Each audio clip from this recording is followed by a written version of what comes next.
ഇത് variegated pineapple ആണ് കേട്ടോ. കഴിഞ്ഞ പ്രാവശ്യം നമ്മുടെ അടുത്ത് നിറച്ച് കൊലച്ച് കാച്ചിട്ടുണ്ടായിരുന്നു. നല്ല റെഡ് കളറിൽ കായ ഉണ്ടായിട്ടുണ്ടായിരുന്നു. വലിപ്പം നമ്മുടെ മീഡിയം സൈസ് വലിപ്പമുള്ളൂ, പക്ഷെ കാണാൻ നല്ല ഭംഗിയാണ്. ഈ പ്ലാന്റ് തന്നെ കാണാൻ നല്ല ഭംഗിയല്ലേ. ഇതിൻ്റെ സെൻറ്ററിലൂടെ ഗ്രീൻ കളറ്, പുറമെ വൈറ്റ്, പിന്നെ ഇതിൻ്റെ സൈഡ് വൈസ് ആണെങ്കിൽ ഒരു നാരോ അല്ല ഡാർക്ക് യെല്ലോ ഷെയ്ഡ്, അല്ല യെല്ലോ അല്ല റെഡ് ഷെയ്ഡ്. നല്ല പൈനാപ്പിൾ നോർമൽ പൈനാപ്പിളിന്റെ ടേസ്റ്റ് തന്നെ. റെഡ് കളർ, ഉള്ളു സാധാരണ കളർ തന്നെ, മഞ്ഞ. പുളി കൂടുതലില്ല, നമ്മുടെ നോർമൽ പൈനാപ്പിളിന്റെ ആ ഒരു ഇത് കൂടുതലല്ല കുറവല്ല, മീഡിയം ഒരു സൈസില്.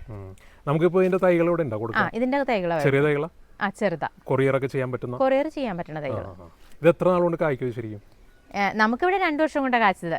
ഇപ്പൊ കഴിഞ്ഞ പ്രാവശ്യം കായ്ച്ച പ്ലാന്റിന്റെ എടുത്ത് വെച്ചിട്ട് ഇപ്പൊ ഈ വർഷം കായ്ച്ചിട്ടില്ല. പിന്നെ ഇപ്പൊ അടുത്ത പ്രാവശ്യത്തേക്കായിരിക്കും മിക്കവാറും.